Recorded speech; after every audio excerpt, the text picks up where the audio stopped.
Oli.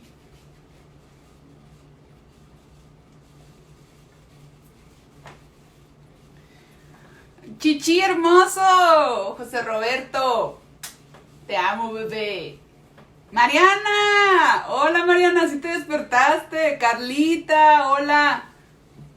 Muy bien, Mariana. Lo aprecio mucho. De verdad que Mariana, déjenme les digo que es una persona que duerme 20 horas al día, pero ahora tiene coronavirus, entonces mantenerla despierta es muy, muy difícil, muy, muy difícil.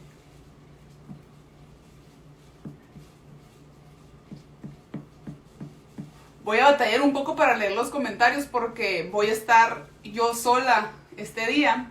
Entonces, si se me llega a ir algún comentario o algo, de verdad, sorry. Porque les digo, tengo que acercarme a leer los comentarios porque pues Instagram todavía no da la opción de verlos en vivos, en web.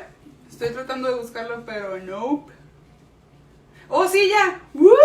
No vamos a batallar tanto. Gracias, Mariana, gracias.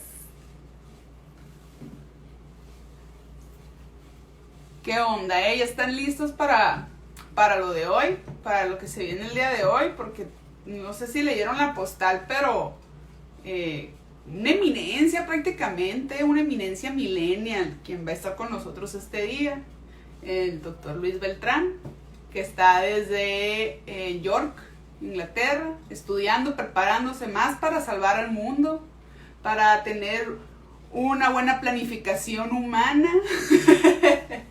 Para eso se está preparando mi niño, y orgullosamente mexicano, pero bendecido por ser de Sonora. Y ¿existe algo más allá de ser bendito por nacer en Sonora? No existe una palabra, pero nació en Hermosillo, entonces, y eso súmenle que es mi primo, entonces es como un superhéroe de Marvel, pero mejor. Acuérdense que López-Gatell va a pasar a segundo plano cuando él llegue a donde tenga que llegar mi niño hermoso. ¡Chore! ¿Qué onda, Chore? Fuerte el aplauso, creo que sí. Ahorita que entre, por favor, todos quiero que aplaudan, aunque estén solos, aplaudan para mi chichi hermoso ahorita que se nos va a unir. Próximo secretario de salud a nivel federal. México puede lograrlo. Es como si es mejor que si el próximo papa fuera mexicano. Para mí, no, así, se los digo, se los juro, no estoy siendo alucina. Ahorita que escuchen su plática se van a dar cuenta de por qué es tan importante.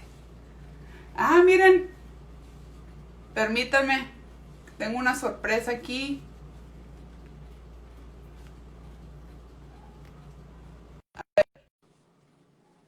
Otro México ya, coincido, otro México ya. ¿Qué onda, Caro? Desde acá, desde la León, y miren. Ay, cerquita de la Carla, mira. Saludos a la Carla. Saludos a la Carlita. Acá andamos en la calle. ¿Qué onda, Caro? ¿Por qué no te nos pudiste unir hoy aquí? Mande. ¿Por qué no pudiste estar aquí conmigo, Rumi? Porque mi papá salió sospechoso COVID y ando precisamente correteando las cosas. Así que es en serio, plebes, es en serio, te Sí, tiene es que muy cuidar. en serio. Aquí vengo a ver los oxímetros. Así que cuídense, chavos, pónganse máscaras y todo, porque Máscaras. la cosa está dura, pero no imposible. Muy bien, Y nomás muy bien. pasar a saludar porque tengo que entrar aquí, me están esperando. Perfecto. Claro, nos vemos dentro de un mes, pues. Bye. Ya no sabes cómo salirte. Sí, no sé cómo salirme, pero miren, aquí estoy comprando. Bye. Bye. Luis, ¿podrías? No, nada, olvídenlo. Aquí ya viene con nosotros mi chichi hermoso bello, Luis Beltrán. Y en cuanto entre, quiero que todos un fuerte el aplauso.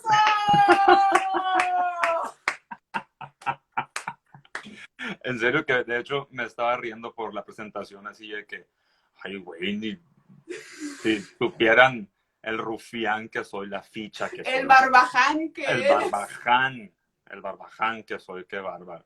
Si Un te hubieran simple visto en el mortal. torito mecánico en tu despedida aquí en Hermosillo. Híjole, no, qué bárbaro, qué bárbaro. Fuerte el aplauso. Ay, un saludo a la Fuerte el Clau que anda aplauso. ahí echándome porras ahorita que se desveló mi niña desde acá Sí, desde pero Honduras. tu comadre también, Gris, es tu comadre, ¿verdad? Mi comadre, la Net, también aquí de York, Carla, la Gris, el Roberto, Dioso Daniela Huerta místico. 1, y mi niño Shore, Domínguez Jiménez, Gabriela del Ríos, Carrasco, a todo mundo. Saludos a todos. Saludos al güero. Al güero, al güerito. ¿Qué Ay, onda, Luis? nada, pues aquí ya listo para dar el tema. De una vez les digo, disculpen si traigo así como que las ojeras así, pero pues ya son aquí las 10 de la noche, ya es tarde. Pero pues aquí estamos para dar el tema de hoy. La verdad que sí, debo decir que estoy como que un poquito nerviosón porque es un tema que, bueno, es muy importante, muy importante. Y verdad que sí me quebré la cabeza para ver la manera de cómo poder resumir todo lo del tema en tan solo una hora de live o un poquito más que nos aventemos, lo que sea. Entonces, bueno, no sé si tú vayas a decir el nombre del tema o lo digo yo o cómo va a ser el show. Estaba buscando aquí la ronda de las preguntas, pero como habíamos estado avisando días previos, ¿no? El tema de hoy es educación sexual integral, que no es solo sexo, que es muy importante recalcar, y por eso es la importancia que se decidió de tomar este tema, de explicar, porque recuerdo, Luis, en Ciudad de México, que fue donde surgió el tema, ¿no? Que estábamos hablando de un sobrino de 12 años que te dije, oye, ¿cómo se le debe de hablar a un niño sobre sexualidad o a un adolescente? Y también que me comentabas cuando estuviste aquí unos mesecitos antes de regresarte a Inglaterra, que estabas trabajando para la Secretaría de Salud Sí, en no, temas no, de... no, ¿No? no fue para la Secretaría de Salud, no, fue para la Fundación ANCAI, pero Ok, fue era un programa por parte del Instituto Nacional de las Mujeres. ok. Entonces, ahorita igual también explico acerca de eso. Y ¿No? me pareció muy importante que decías que hablabas con niños de quinto año de primaria, ¿no? O sea, de qué temas son los que se les tiene Sí. que dar. Me pareció muy importante este tema, ¿no? Porque uno cree que está preparado para decir, yo le voy a explicar a mi hijo, pero la verdad es que no es cierto. Cuando a mí mi sobrino me empezó a hablar del tema, dije, no estoy nada preparada para hablarle a una persona que quiero en cuestión de sexualidad. Entonces, Luis, si te quieres presentar, mi niño hermoso. Ok, bueno, yo soy bueno, mi nombre es Luis Beltrán, soy médico general, egresado de la Universidad de Sonora, en Hermosillo, Sonora. Bueno, hice mi internado y mi servicio social en el Instituto Mexicano del Seguro Social, ahí en Hermosillo. Después de ahí, la doctora Cecia Borjón, que estuvo la semana pasada, me acobijó y me llevó a la Secretaría de Salud y me puso el encargado, el responsable estatal de lo que viene siendo la estrategia APEO, que es la anticoncepción post-evento obstétrico. Estuve ahí en ese puesto más o menos como un año y medio, y ya después me movieron hacia lo que es bueno, como responsable estatal del programa de planificación familiar y anticoncepción. Y en el Inter, pues tuve que renunciar. Comencé la maestría de salud sexual y reproductiva y anticoncepción. Después de la maestría, se me empalmó por unos 2 mesecitos la maestría en salud pública aquí en York, en Inglaterra, que terminé ahora el año pasado, en octubre. Y pues ahorita me encuentro haciendo el doctorado en ciencias de la salud. Y pues nada, como ya dijiste, el tema de hoy es educación sexual integral.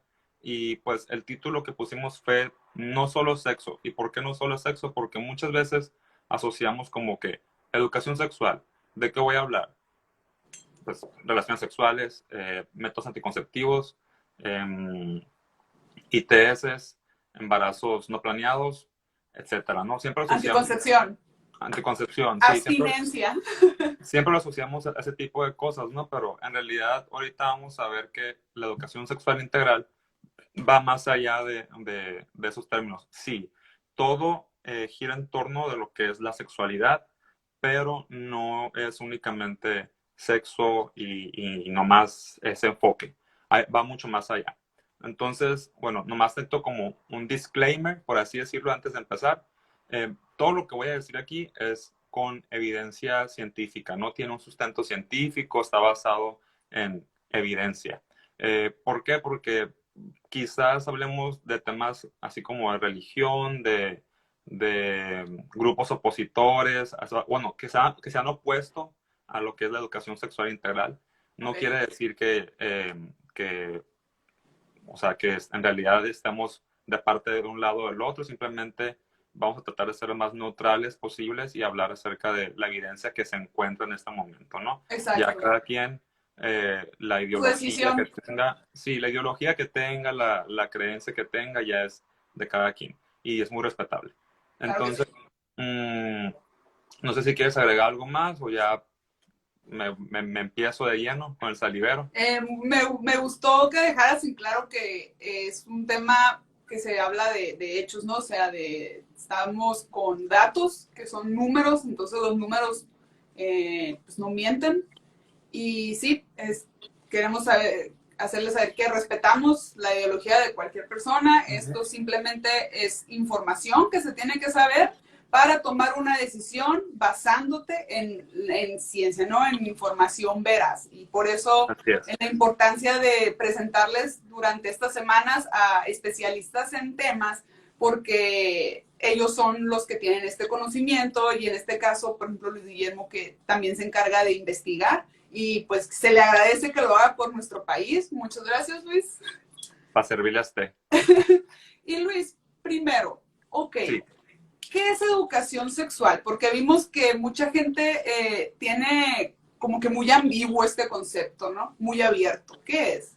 Ajá, sí, de hecho, bueno, también nomás cabe aclarar que si llego a voltear para abajo o así, o para acá, es porque tengo mis apuntes, no es que de verdad sí, o sea, hice apuntes, hice una presentación para mí, para yo estarla viendo, porque no quiero perder datos importantes, o sea, no quiero que se me vaya nada, ¿no? Entonces, si estoy de repente así como que volteando para abajo, es por eso, no es porque no los quiera ver ustedes. Muchas gracias, Luis. Yo también, de hecho, aquí también ando entre las preguntas, los correos y el en vivo. Muy bien. Bueno, sí, hay tres términos que debemos de empezar por definir, que es, primero que nada, qué es la salud sexual y reproductiva, qué es la sexualidad y qué es la educación sexual. Entonces vamos a empezar primero con lo que es la salud sexual y reproductiva. La Organización Mundial de la Salud lo define como un estado de bienestar físico, emocional, mental y social, pero que está relacionado con la sexualidad. Y no solamente es la falta o la ausencia de una enfermedad, de una disfunción o de una debilidad. Entonces, desde ese término, ¿qué considera? Lo que es las cuestiones físicas, cuestiones emocionales, cuestiones mentales y cuestiones sociales. Ahora, decimos, todo esto está en armonía y está relacionado con la sexualidad, pero en realidad, ¿qué es la sexualidad? La sexualidad ahora sí que es un término un poquito más complejo, porque no podemos, porque para empezar, lo hemos dicho anteriormente, y también Cecia lo ha dicho, y también Paola lo ha dicho. La sexualidad es algo con lo que uno nace, es algo con lo que uno crece, es algo con lo que uno se desarrolla, es algo con lo que uno se muere, con la sexualidad. Y la sexualidad es muy subjetiva, porque yo te puedo decir, yo tengo, por ejemplo, mis propias experiencias acerca de la sexualidad, mis propias ideas, pero quizás lo que yo he vivido no es lo mismo que lo que tú has vivido. Entonces, y para empezar, yo soy hombre, tú eres mujer.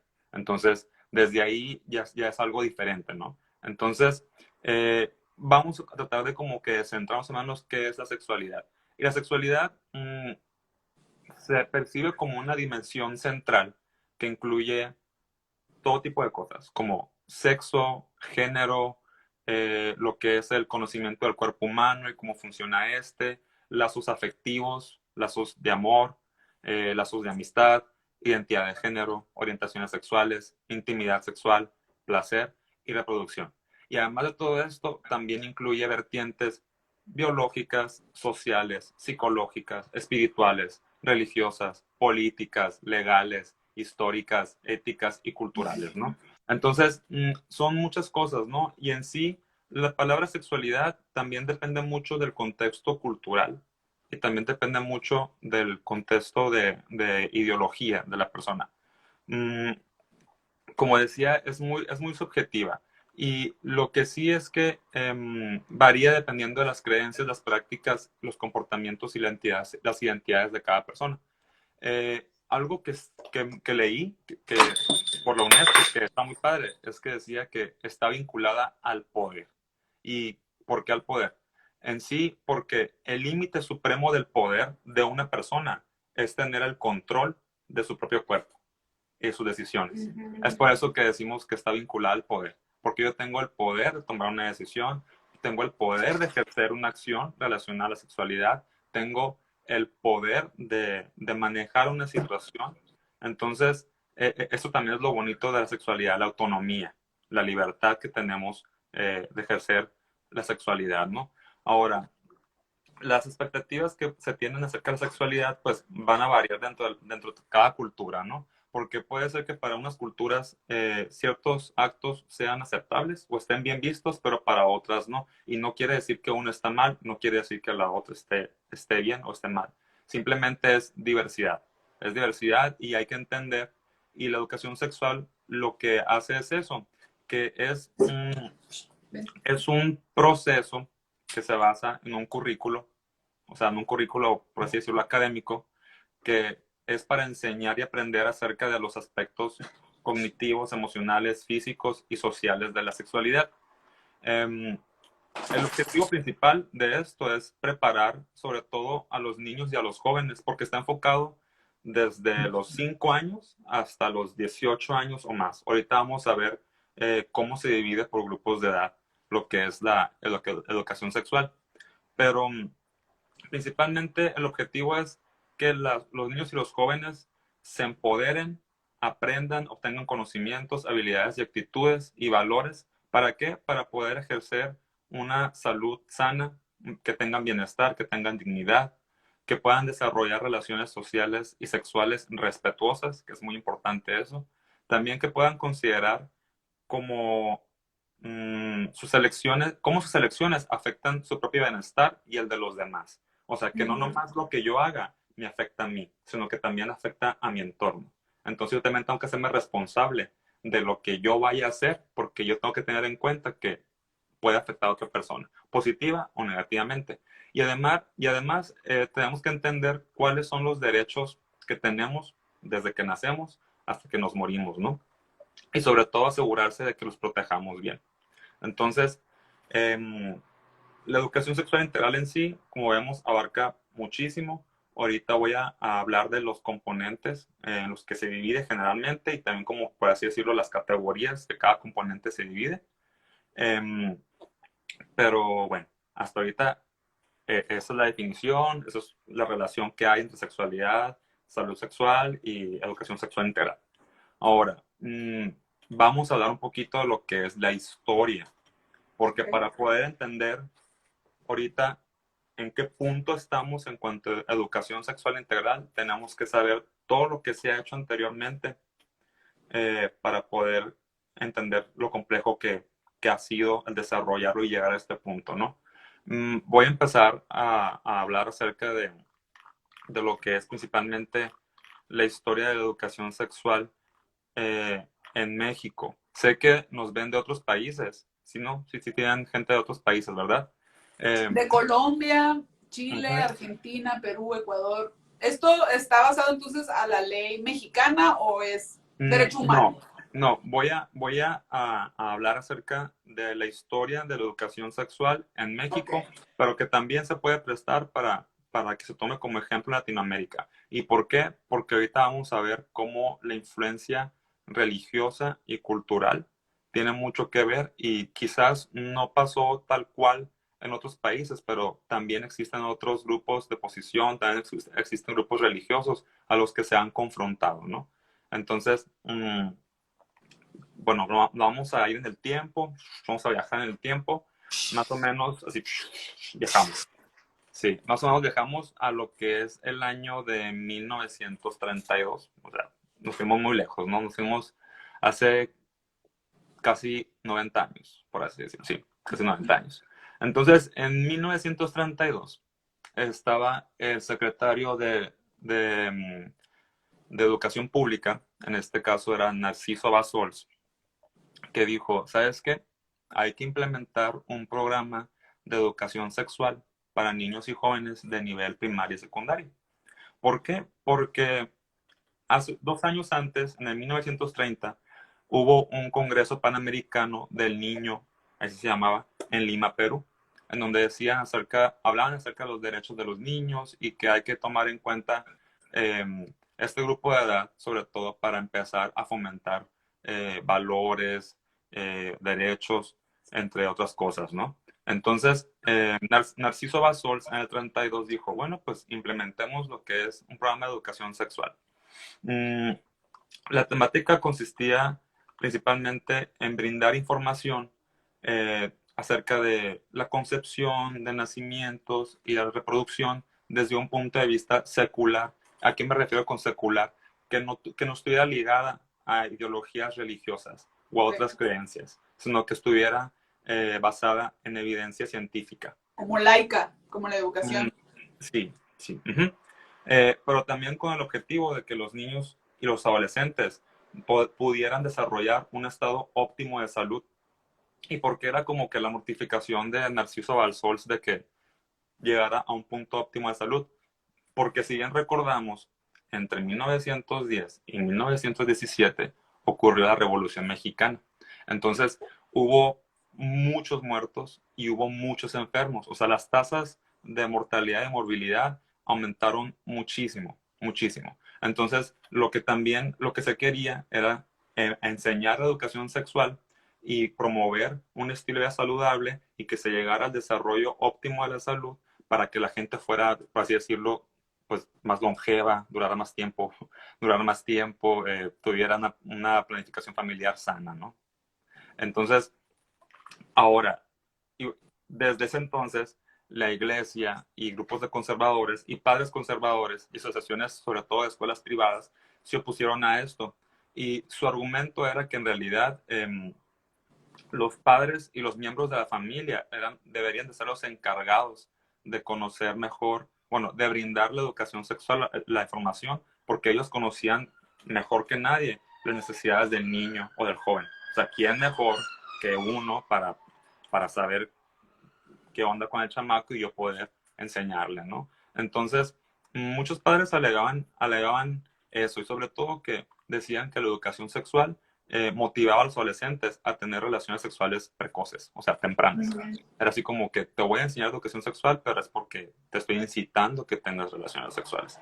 Entonces, también incluso había ideas de que era un plan comunista y no sé qué más. Entonces, sí, estuvo... Desde entonces se aplicaba los comunistas. Desde entonces, sí, desde entonces. Entonces, hubo miles de manifestaciones a lo largo del país. Y pues, en consecuencia, a mi niño Narciso Bassols le dijeron, ¿sabes qué? Pues te vamos a pedir que renuncie. Resignes al caso, a tu cargo, perdón. Y pues, ahí fue el primer intento fallido de que... Aquí no queremos revoltosos. Así es. Ahí fue el primer intento fallido, ¿no? Entonces, sí, se tenía el concepto de educación sexual, se sabía qué onda, pero no estaba plasmado aún en libros de texto o en los programas académicos de las escuelas, no se daba de manera tan abierta o abarcaba muchos temas. Entonces, desde el 32 hasta los 70, pues la gente como conejos, ¿no? O sea, la gente decía, pues hay que aumente la población, que aumente la población porque nos quedamos sin gente por toda la muerte que hubo de la revolución y por los enfermos y demás. Entonces, de repente llegó a crecer tanto la población en México que en los 70 dijeron, ya, así que ya, o sea, tenemos que ponerle un alto a esto. Y luego llegaron los hippies. Y, ¿no? Y la Sex Revolution, todo. Entonces, en los 70 fue cuando dijeron, es necesario implementar un programa de educación sexual. O sea, es necesario. ¿Por qué? Porque está creciendo demasiado la población descontroladamente. Es mucho. Y hay que ver cómo podemos bajarle a eso, ¿no? Aplanar Entonces, la curva. aplanar la curva, aplanar la curva. Sí. Entonces, de hecho, en los 70 se realizó una modificación a la Constitución para proteger el derecho de decidir acerca del número de hijos y el espaciamiento de los mismos en las personas, ¿no? Además de que por primera vez se introdujo el programa de planificación familiar y anticoncepción en la Secretaría de Salud. O sea, entonces el programa de planificación familiar y anticoncepción en México ya tiene poco más de 50 años que está vigente. Entonces, pues todo esto surgió a partir de ahí, y dijeron hay que implementarlo a nivel primaria y nivel secundario.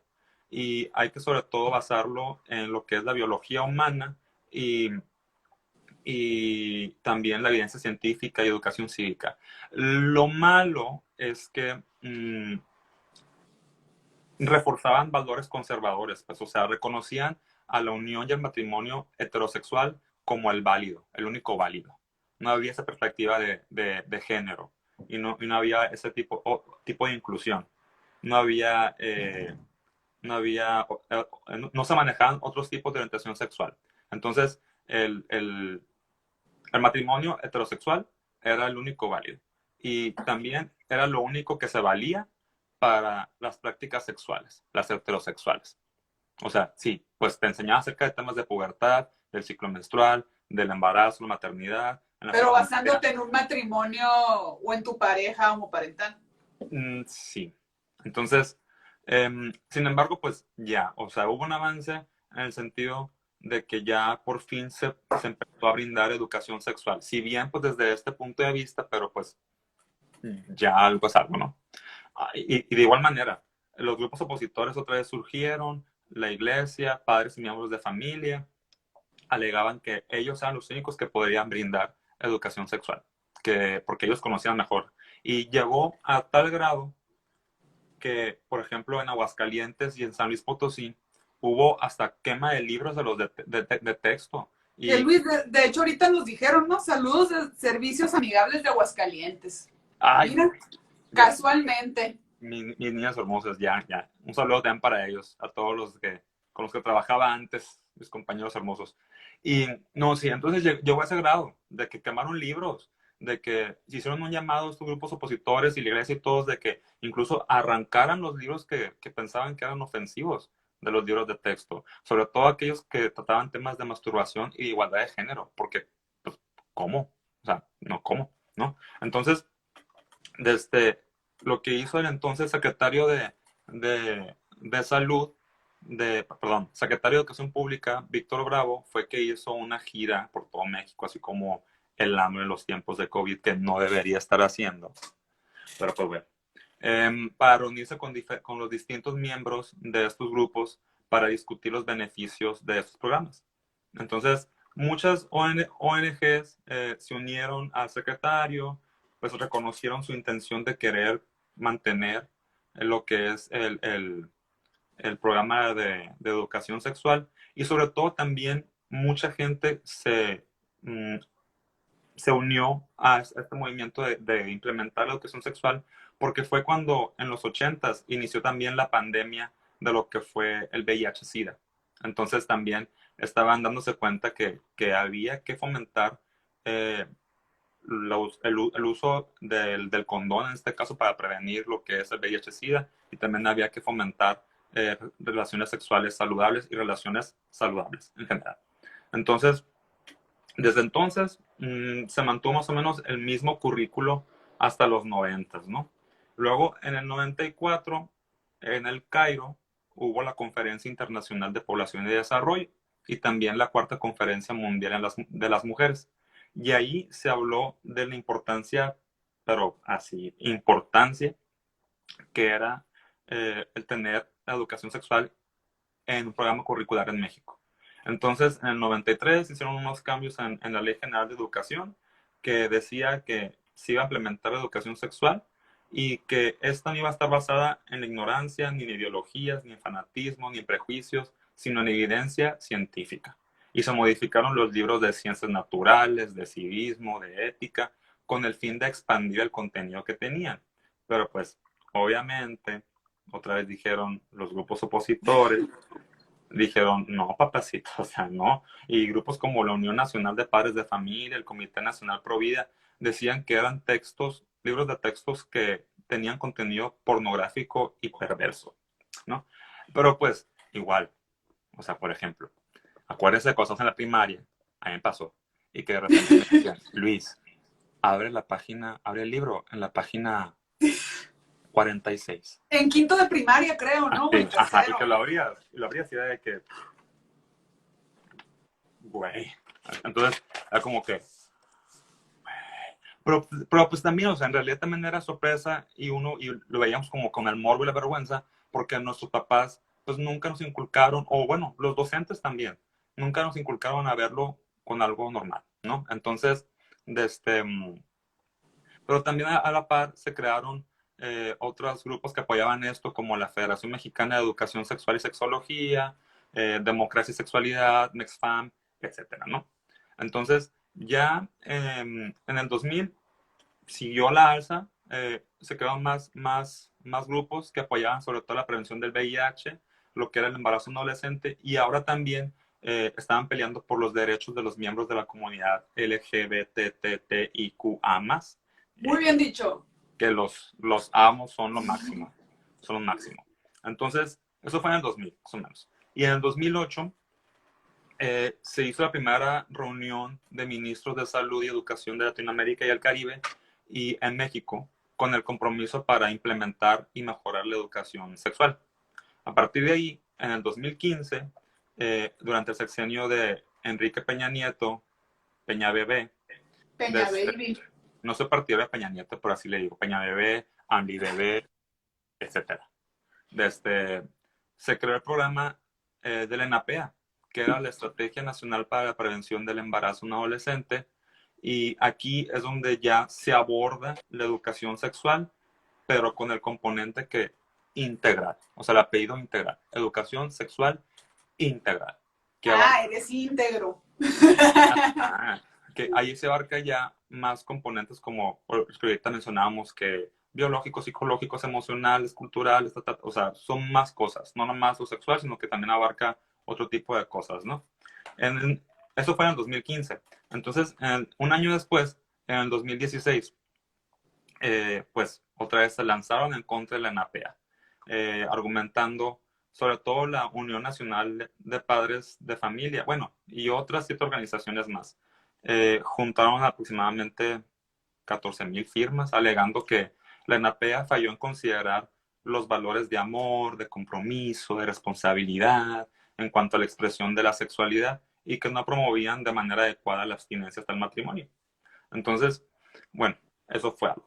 Y Peña Nieto, en el Día Nacional contra la Homofobia, él instó a lanzar una iniciativa para modificar el Código Penal y el marco jurídico para poder garantizar los derechos de los matrimonios, de las personas, sobre todo del matrimonio por personas del mismo sexo, y también el acceso a servicios de salud para personas que quisieran someterse a cambio de género, o sea, en las personas que son transgénero, y también establecer igualdad entre parejas homosexuales, entre otras más iniciativas. Y pues ahí Aurelio Nuño dijo, sí, presidente, vamos a revisar la currícula, el programa de educación sexual y vamos a incluir la diversidad sexual el año que viene. Claro que sí. Pero, pues, lamentablemente, en noviembre del 2016, el Congreso rechazó esta iniciativa de la reforma constitucional para garantizar los derechos de las personas de la comunidad LGBTTIQA+. Entonces, pero sin embargo, la Suprema Corte de Justicia estableció que la educación sexual y anticoncepción es un componente básico de los derechos humanos de los niños y los adolescentes para garantizar el máximo desarrollo y nivel físico y mental. Entonces, no podemos tampoco tachar a los grupos opositores de que son malos, están mal. No, porque hay unos que son bien intencionados. Por ejemplo, los padres de familia. O sea, en realidad ellos están preocupados de lo que es el contenido que se está viendo, ¿no? Y si están preocupados de cómo se maneja sobre todo ese contenido. Porque muchas veces el personal capacitado, que si bien sabe la información, pero no sabe transmitirla, o no tiene una perspectiva de género, o omite ciertos temas porque, qué vergüenza, el morbo, ¿no? ¿O no Entonces, son papás? exactamente, no son papás. Entonces, lo cual es válido, ¿no? Pero sí, ciertamente hay otros grupos que ellos sí con el afán de desacreditar la implementación de la educación sexual integral, pues sí han causado revuelo, ¿no? Entonces, básicamente eso es como la historia. Pero obviamente, bueno, de México. Obviamente hay países en Europa Occidental, por acá por donde estoy, en estos lares, que mamón, perdón, desde, ellos desde los 60 empezaron a implementar ya la educación sexual en los programas escolares y de manera obligatoria. Por ejemplo, en Estonia es obligatorio y desde los 5 años. O sea, desde la primaria vamos a darles materia de educación sexual integral. ¿Y cuál ha sido la consecuencia de eso? Pues hay países como Suecia, Noruega, Países Bajos han visto una disminución significativa de las tasas de nacimientos de adolescentes, de abortos no seguros, de infecciones por VIH, de embarazos no planeados. Entonces, sí se ha visto que ha tenido un impacto en esto, ¿no? Ahorita en México, pues se ha hecho la luchita, ahí va, poquito a poco. No podemos decir que, obviamente no estamos todavía como quisiéramos estar, pero se ha hecho mucho, se ha avanzado muchísimo y también es algo que hay que reconocer, ¿no? Claro. Ahora, eso es en cuanto a la historia. Sorry, pero es que a mí me encantó la historia, es como si yo todo. Son las bases, Entonces, también para entender en qué punto estamos, ¿no? O sea, en 1960, si se hubiera aplicado como se aplicó en Estonia y en Países Bajos, ahorita estuviéramos hablando de otra cosa, ¿no? sí, sobre todo ahorita con las estimaciones de la CONAPO y de UNFPA que dicen que va a haber, que se espera que ahorita por el COVID y así va a haber más de 100,000 embarazos en adolescentes porque están en su Y no planeados. cerrado, ¿sí? Y no planeados, entonces como que y también pues persiste todavía la violencia de género y todo ese tipo de cosas. Entonces como que sí es alarmante, ¿no? Porque Sí. pues pudiéramos estar mejor, pero también podemos estar peor. Entonces, Claro. Siempre bueno, se puede estar peor y siempre se puede estar mejor. claro, claro. Entonces, ahora sí, ya que supimos un poquito de la historia de la educación sexual integral, ¿cuáles son los beneficios? O sea, en sí, bueno, pues la UNESCO en el 2008 y en el 2016 hizo dos estudios que el primer estudio en 2008 tomó en cuenta 87 estudios que se hicieron a lo largo de todo el mundo para valorar el impacto de la educación sexual en todo lo que se refiere a adolescentes. Y también en el 2016 se hizo una revisión de 22 revisiones sistemáticas y de 77 ensayos controlados aleatorizados y que esta fue hecha por la Universidad de Oxford. ¿Y cuáles fueron los beneficios? O sea, ¿cuáles fueron los resultados de hacer estas revisiones bibliográficas? Número uno, vieron que en realidad la educación sexual integral sí hace que los jóvenes y los adolescentes demoren o posterguen un poco más el inicio de la vida sexual. ¿Por qué? Porque saben, conocen los riesgos, conocen las complicaciones, conocen lo que conlleva ser un padre adolescente. La Conocen, responsabilidad de iniciar una vida sexual. así es. También se vio una menor frecuencia de relaciones sexuales por lo mismo por el postergamiento del inicio de la vida sexual, una menor cantidad de parejas sexuales, menos comportamientos de riesgo, un mayor uso de condones, mayor uso de métodos anticonceptivos. También hubo un mayor conocimiento en distintos aspectos de la sexualidad, sobre todo en comportamientos saludables y en comportamientos de riesgo, y también lo que es VIH y otras ITS, ¿no?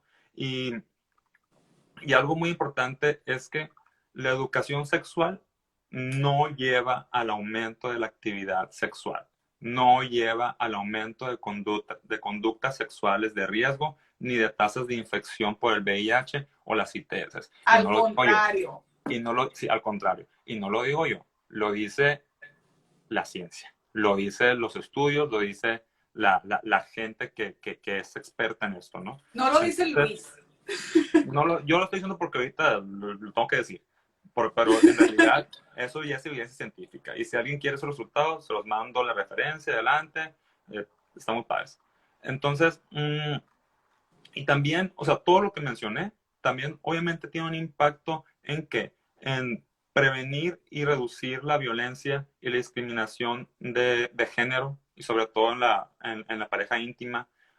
Se ha visto que también tiene impacto en el aumento en la equidad de género, en cuanto a normas, en cuanto a políticas públicas, en un aumento en la autoconfianza, en la autoestima del joven, y también un desarrollo mejor de relaciones más saludables y más fuertes, Y ¿no? yo creo que te ayuda a tu identidad, ¿no? O sea, tener una vida sexual sana, como dices, que es como sinónimo de poder, o sea, de que tú tienes un control sobre ti, es como que un mayor sentido de identidad. Sí, totalmente, totalmente. Y aparte también se demostró que programas de salud sexual que solamente promovían lo que era la abstinencia no eran eficaces en demorar la iniciación sexual ni reducían. No existe. Ah, bueno, no alcancé a leer el comentario, perdón, pero vi que era un Ahorita comentario. lo leemos. No existe peor cosa que ocultar o hacer como que no existan las cosas. De todos modos se Totalmente. terminan haciendo. Así es, así es. Y qué mejor que brindarle las herramientas necesarias, porque miren, si algo considera y toma en cuenta la educación sexual integral, es que el, el joven, el niño, inevitablemente, aunque uno promueva la abstinencia, eventualmente lo va a hacer. Pero lo que queremos con la educación sexual integral es que el joven tenga las herramientas, tenga el conocimiento, sepa eh, cómo cuidarse, cómo cuidar a la pareja, que conozca los efectos que pueda tener, negativos y positivos, que tenga un sentido de responsabilidad, que sepa ejercer sus derechos, o sea, va más allá, pues. Entonces se vio que el promover solamente la abstinencia no es eficaz en realidad para demorar la iniciación sexual, no reduce la frecuencia de las relaciones sexuales y tampoco reduce el número de parejas sexuales. Entonces, este, por eso es que también la educación sexual integral como que tuvo un poquito mayor de peso, ¿no? Ahora, también muy importante porque ya se abarca lo que es la perspectiva de género. Entonces, eso también es bueno porque sin este enfoque no se podría tampoco lograr eh, reducción de las ITS o de embarazos no planificados, ¿no? Entonces, son muchas cosas que pasan a la vez, pero en realidad sí es muy importante, ¿no? Ahora, ya hablamos de los beneficios, de la historia, ya hablamos del autocuidado, factores de protección, jugaría totalmente de acuerdo, sí, el autocuidado, los factores sí, totalmente de acuerdo contigo, Katy-0323, sí. Y bueno, ya mencionamos por qué es importante, el impacto que ha tenido, un poquito de historia, y ahora, vámonos a lo que truje Chencha, ¿no? O sea, ¿cuáles son las características de la educación sexual integral? Voy a mencionar características en general y luego, cómprate unos lentes. Es que están muy chiquitas las letras, no alcanzo a leer tanto. Pero bueno, vamos a hablar acerca de las características y luego voy a mencionar los componentes que abarca la educación sexual integral y voy a mencionar dos ejemplos, porque ahorita vamos a ver a lo largo de la plática que cada componente que abarca la educación sexual integral según la UNESCO tiene que ser abordado dependiendo del grupo de edad. Entonces, un tema no vas a hablarle de lo mismo a un joven que está en sus 15 años que a un niño de 8 años. Tenemos que adecuarlo. Entonces, es un poquito complejo, pero ahorita vamos a poner ejemplos de, por ejemplo, cómo un tema lo vamos a ir aumentando en cuanto a complejidad según la edad. Ahorita vamos a hablar de eso. Entonces, ¿qué características? Bueno, hasta aquí alguna pregunta o duda, ¿sabes? Porque me he soltado hablando y ni siquiera te he preguntado nada, perdón. Katica estaba preguntando esto, bueno, diciendo lo del autocuidado desde Colombia, y Yana, que nos habla desde Francia, que es la pregunta de lo que vamos a hablar, ¿no? ¿Cómo podemos hablar con alumnos de secundaria, bachillerato acerca de la prevención del abuso sexual? Y también cómo lidiar con los estigmas de no hablar de sexo en México, que sigue siendo un tema tabú. Sí, totalmente. Sí, ahorita vamos a adentrarnos un poquito más en cómo hablar y qué temas abarcar en ese grupo de edad, porque eso es lo que voy, de hecho. Entonces, ¿cuáles son las características de la educación sexual integral? Número uno, que debe ser gradual. Ahora, ¿a qué se refiere con gradual? Que como mencionábamos, a los niños más pequeños, entre 5 y 9 años, perdón, 5 y 8 años, que es el grupo de edad más pequeño, vamos a empezar a hablarles con algo muy básico de lo que es un tema. Conforme vayan aumentando la edad, vamos a ir agregando un poquito de complejidad. Ahora, no podemos aventarnos un tema que es muy complejo sin antes haber tenido las bases. Es por eso que debe de ser gradual. Y debe de ser gradual lo que es la información de la educación sexual. Y sobre todo porque la nueva información se va a desarrollar en base a lo aprendido previamente, ¿no? Ahora, ¿cuáles son los grupos de edad que se deben de tener o considerar para lo que es la educación sexual integral? Son 4. El primero es de 5 a 8 años. El segundo es de 9 a 12 años. El tercero es de 12 a 15 años. Y el cuarto es de 15 a 18 años o más. Entonces, todo tiene una secuencia lógica. Y ahora, es muy importante saber que los componentes básicos de la educación sexual integral van a ser los mismos en todos los grupos de edad. O sea, te vamos a hablar de lo mismo, pero, como dijimos, vamos a meterle más cositas, otros niveles. Más cosas, sí, acordes a la edad, acordes al estilo de vida, acordes dice, con base a las capacidades evolutivas sí, con base en las capacidades evolutivas y tomando en cuenta su realidad etnocultural. Así es, totalmente de acuerdo, mi Gabo. Es que el Gabo es una eminencia para la salud sexual y reproductiva de los adolescentes. Qué bueno que nos esté escuchando, para si tiene algo que agregar, que se siente en confianza aquí. Sí, que me corrija el Gabo, no hay problema. Entonces, bueno, ¿cuáles son los 8 conceptos claves que sugiere la UNESCO?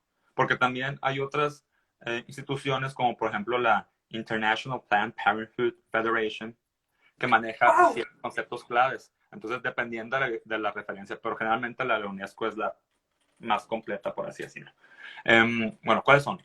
Número 1, relaciones. ¿Y qué vas a hablar considerando relaciones? Vas a hablar de los distintos tipos de familias, lo que es amistad, lo que es amor, lo que son las relaciones románticas, lo que es tolerancia, inclusión y respeto, compromisos a largo plazo y lo que es la crianza. En cuanto, número 2, valores, derechos, cultura y sexualidad. Y aquí vamos a hablar de valores y sexualidad, derechos humanos y sexualidad, y cultura, sociedad y sexualidad. Número 3, cómo entender el género, ya que vamos a hablar acerca de la construcción social del género y las normas de género, lo que es igualdad, lo que es estereotipos y prejuicios de género y lo que es violencia de género. Número 4, la violencia y cómo mantenerse seguros. O sea, saber qué es violencia. Identificarla, así es. El consentimiento, importantísimo. Importantísimo que nada se hace sin el consentimiento. Nada se hace. Privacidad e integridad física. También el uso de ENTIC, que son las nuevas tecnologías de la información y la comunicación. También esto se debe de abarcar. Ahora, también como número 5, habilidades para la salud y el bienestar. Y aquí vas a hablarles de la influencia de las normas y grupos de pares en la conducta sexual, la toma de decisiones, habilidades, la comunicación, el rechazo, la negociación, la alfabetización mediática y la sexualidad, y cómo encontrar redes de apoyo, cómo encontrar ayuda y cómo pedir ayuda y cómo encontrar también apoyo. El sexto es acerca de lo que es el cuerpo humano y el desarrollo, que ahí vamos a hablar acerca de lo que es anatomía, fisiología, sobre todo sexual y reproductiva, lo que es la reproducción, lo que es pubertad y lo que es imagen corporal. Número 7 sería sexualidad y comportamiento sexual o conducta sexual. Y aquí ya hablas de relaciones sexuales, de la sexualidad, el ciclo de vida sexual, conductas sexuales, respuestas sexuales, ¿no? Y por último vamos a hablar de la salud sexual y reproductiva. Y aquí ya integramos lo que es embarazo y prevención del embarazo, el estigma del VIH y del SIDA, atención médica, tratamiento y apoyo, cómo entender, reconocer y reducir el riesgo de las ITS, incluye el VIH. Y algo que se me ha pasado muy importante es que la educación sexual integral se adecua, sí, bien dicho, adecua a lo que es la audiencia, por así decirlo. O sea, si sabemos que dentro de mi salón de clases o que yo tengo un niño que tiene alguna discapacidad, voy a tratar de adecuar los temas con ese enfoque, hablando también de cómo vivir eso con la discapacidad. De hecho, en el 2006 se hizo no, olvidé el nombre, no me acuerdo bien, pero en el 2006 se hizo un tratado en donde se reconoció que las personas con discapacidad se deben también de considerar dentro y como otro ser humano normal, porque son seres humanos normales, pero solamente muchas veces se crea el mismo estigma o pensamos que se tiene también la idea de que las personas con discapacidades son asexuales o tienen distintos comportamientos sexuales, lo cual no es cierto. Pues entonces también eso incluye mucho y lo maneja mucho la educación sexual integral, ¿no? El enfoque de situaciones, en este caso, pues personas con discapacidad también. Ahora, la educación sexual, como dijimos, debe estar adecuada a cada edad y etapa del desarrollo, ¿no? No vamos a hablar de, como decíamos, ya de relaciones sexuales tal cual a un niño de 6 años, ¿no? Primero le hablas de cuerpo humano, que conozca su cuerpo, autocuidado, y luego ya te vas un poquito más a Luis, fondo, ¿no? antes de llegar Sí, a sí. mayor edad, ya ves que pues desde, no sé, 1 año, 2 años, cuando los niños comienzan a sentirse el pene, ¿no? Que empiezan a agarrarse el pene y en muchos casos también las niñas que empiezan a tocarse las vaginas. Y él, déjate ahí y sin explicación alguna. ¿Qué opinas tú de eso? ¿No crees que con eso inicias el estigma de que está mal la masturbación? Pues no tanto la masturbación, sino que quizás ya le damos una connotación así como de morbo a los genitales, ¿no? Porque en realidad es totalmente normal que el niño sienta curiosidad y se toque los genitales. ¿Por qué? Porque es parte de descubrirse a sí mismo, es parte de conocer su cuerpo, ¿no? Y también muchas veces afecta mucho que desde que están chiquitos, desde que están bebés, en vez de decirle pene, testículos, le llaman el pipí, los huevitos. Les ponen miles de nombres, ¿no? Y luego, por ejemplo, para la vulva, no sé, ¿qué apodo les pones a Funfun, a me la decía vulva? mi mamá, funfun. El funfun. O sea, entonces es como que, entonces desde ahí, o sea, desde ahí, ¿qué es lo que hago yo? Mi chip es de que le estoy dando otro nombre, porque el decir pene, testículos, el decir vulva, el decir vagina, está mal. Ya le estás dando una connotación, así como que no, no está siendo así explícito de que está mal, pero le estás dando a entender eso. ¿Sabes cómo? Entonces también como que si el niño se está tocando la niña y de que, de que no te toques, de que no, mira, o sea, eso se llama así, es parte de tu cuerpo, etcétera, etcétera. Le hablas del para qué sirve, etcétera. Entonces, nunca hay que tratarlo así, siempre hay que hablarlo normal, porque un ejemplo que yo dije, ¿no? Mm, o sea, los genitales son parte del cuerpo, pues, y se deberían de tratar y de hablar y mencionar el nombre como si fuera cabeza, mano, oído. O sea, cosas así diferentes que tengas que ponerle un sobrenombre a, a los genitales, ¿no? Entonces, te digo, desde ahí, uno, los papás o también los familiares desde ahí ya le estamos dando esa connotación de que algo está mal, de morbo. Entonces, eso debemos de cambiarlo. Tenemos que quitarnos de vocabulario todos los apodos, sobrenombres y ser muy enfáticos y decir, sirve para eso, sirve para el otro, ¿no? De hecho, ahorita voy a poner un ejemplo acerca de, sobre todo de eso, lo que es anatomía y fisiología humana. Entonces, pero qué bueno que lo sacaste el tema. También la educación sexual pues tiene que ser integral, ya dijimos, ¿no? ¿Y qué se refiere con esto? Que tiene que ser amplia y profunda en cuanto a los temas que abarca y que debe ser entregado a los jóvenes desde un sustento con evidencia científica y que debe comprender todo, debe abarcar todo, tanto fisiología como anatomía sexual reproductiva, que ya dijimos, como cosas más complejas como relaciones interpersonales, etcétera, ¿no? Ahora, también debe de apoyar al empoderamiento de los jóvenes. ¿Por qué? Porque les estás enseñando sus derechos humanos. Les estás enseñando que no nomás él tiene derechos, sino que también las personas que lo rodean tienen derechos y hay que respetarlos. Entonces, le estás enseñando de que si tú sabes que hacer algo está mal, o sea, no hay que hacerlo. Les enseñas conductas saludables, les enseñas normas culturales y sociales, igualdad de género. Les das esa perspectiva de igualdad de género para que no discriminen. Les enseñas eso y que también el ser diferente está bien, no está mal. Entonces, sí, esa mera, Gabo. En 2006, la Convención Internacional sobre los Derechos de las Personas con Discapacidad, aprobada por la Asamblea General de la ONU. Gracias, mi niña. Gracias, Gabo. Sí, entonces también aprenden de igualdad de género, aprenden de lo que es violencia de género, aprenden del consenso y la integridad corporal, abuso sexual, prácticas nocivas como el matrimonio infantil, el matrimonio precoz, el matrimonio forzado, la mutilación y ablación genitales, sobre todo femenina. Entonces, aprenden qué está mal y qué está bien, y aprenden y cambia su manera de comportarse y su contexto y sus conductas, ¿no? También, como ya dijimos, tiene que tener un enfoque con base en derechos humanos, que eso ya lo dijimos, igualdad de género, y también tiene que ser relevante en relación a la cultura y tiene que estar adecuado al contexto en donde se está brindando.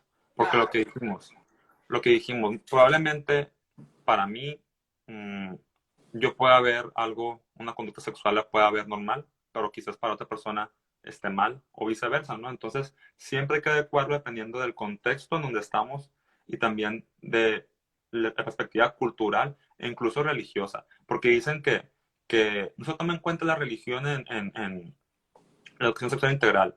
Y de hecho la UNESCO dice, acérquense a los líderes religiosos. ¿Por qué? Para que ellos sepan el contenido de lo que se está hablando. Porque si bien, por ejemplo, yo soy católico, pero el hecho de que yo ya supiera acerca de métodos de relaciones sexuales, de cómo cuidarme así, eso no me llevó a tener una vida sexual activa precoz, no me llevó a ser un padre adolescente, simplemente me llevó al conocimiento y a yo poder saber cuándo y cómo quiero, ¿no? O sea, si bien, por ejemplo, dicen, virgen hasta el matrimonio, ok, o sea, yo ya sé todo acerca de la sexualidad y yo sé cómo cuidarme y pues mantener esa creencia religiosa que me va a mantener virgen hasta el matrimonio, ¿no? Es como que entre la ciencia y la moralidad, ¿no? O sea...